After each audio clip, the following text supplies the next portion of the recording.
ಎಂತೆಂಥ ಜನ ಇರ್ತಾರೆ ನೋಡಿ ನಮ್ಮ ನಡುವೆ.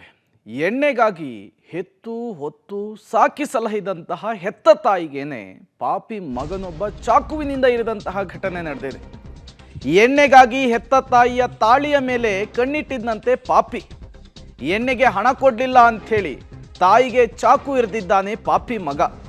ತಾಯಿಗೆ ಚಾಕು ಇರಿದು ತಾಳಿಯನ್ನು ಕಿತ್ಕೊಂಡು ಕಿರಾತಕ ಪರಾರಿಯಾಗಿದ್ದಾನೆ. ಬೆಂಗಳೂರಿನ ಜ್ಞಾನಭಾರತಿ ಠಾಣಾ ವ್ಯಾಪ್ತಿಯಲ್ಲಿ ಘಟನೆ ನಡೆದಿದೆ. ಕುಡಿತದ ಚಟಕ್ಕೆ ಬಿದ್ದಿರ್ತಾನೆ ರಾಹುಲ್ ಅಲಿಯಾಸ್ ಕಲರ್ಸ್. ಕೂಲಿ ಕೆಲಸವನ್ನ ಮಾಡಿ ಮಗನ ಖರ್ಚಿಗೆ ಹಣವನ್ನು ಕೊಡ್ತಾ ಇದ್ರಂತೆ ಪಾಪ ಜಯಲಕ್ಷ್ಮಿ. ಕಳೆದ 2-3 ದಿನಗಳಿಂದ ದುಡ್ಡನ್ನು ಕೊಡೋದಕ್ಕಾಗಿಲ್ಲ, ಅದಕ್ಕೇನೆ ಗಲಾಟೆ ಮಾಡಿಬಿಟ್ಟಿದ್ದಾನೆ. ಹಣ ಇಲ್ಲ ಅಂದಿದ್ದಕ್ಕೆ ತಾಳಿಯನ್ನು ಕೊಡು ಅಂಥೇಳಿ ಕಿರಿಕ್ ತೆಗೆದಿದ್ದಾನೆ. ಗಲಾಟೆಯ ವೇಳೆ ಚಾಕುವಿನಿಂದ ತಾಯಿಗೆ ಇರಿದು ತಾಯಿಯ ಕತ್ತಲ್ಲಿದ್ದಂತಹ ತಾಳಿಯನ್ನು ಕಿತ್ಕೊಂಡು ಪರಾರಿಯಾಗಿದ್ದಾನೆ. ಪೇರಿಕಿತ್ತಂತಹ ಪಾಪಿ ಮಗನನ್ನ ಜ್ಞಾನಭಾರತಿ ಪೊಲೀಸ್ ಠಾಣೆಯ ಪೊಲೀಸರು ಅರೆಸ್ಟ್ ಮಾಡಿದ್ದಾರೆ ಅನ್ನೋದು ಗೊತ್ತಾಗ್ತಾ ಇದೆ. ನೋಡಿ ಎಂಥ ಮಗ, ವಯಸ್ಸಿಗೆ ಬಂದಿದ್ದಾನೆ, ಆತನೇ ದುಡಿದು ತಾಯಿಯನ್ನು ಸಾಕಬೇಕು. ಆದರೆ ತಾಯಿನೇ ಈತನನ್ನು ಸಾಕ್ತಾ ಇದ್ಲಂತೆ.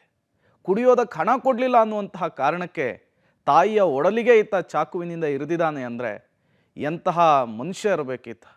ಕೂಲಿ ಕೆಲಸ ಮಾಡಿಕೊಂಡು ಎದೆಯತ್ರದ ಮಗನನ್ನು ಸಾಕ್ತಾ ಇದ್ಲಂತೆ.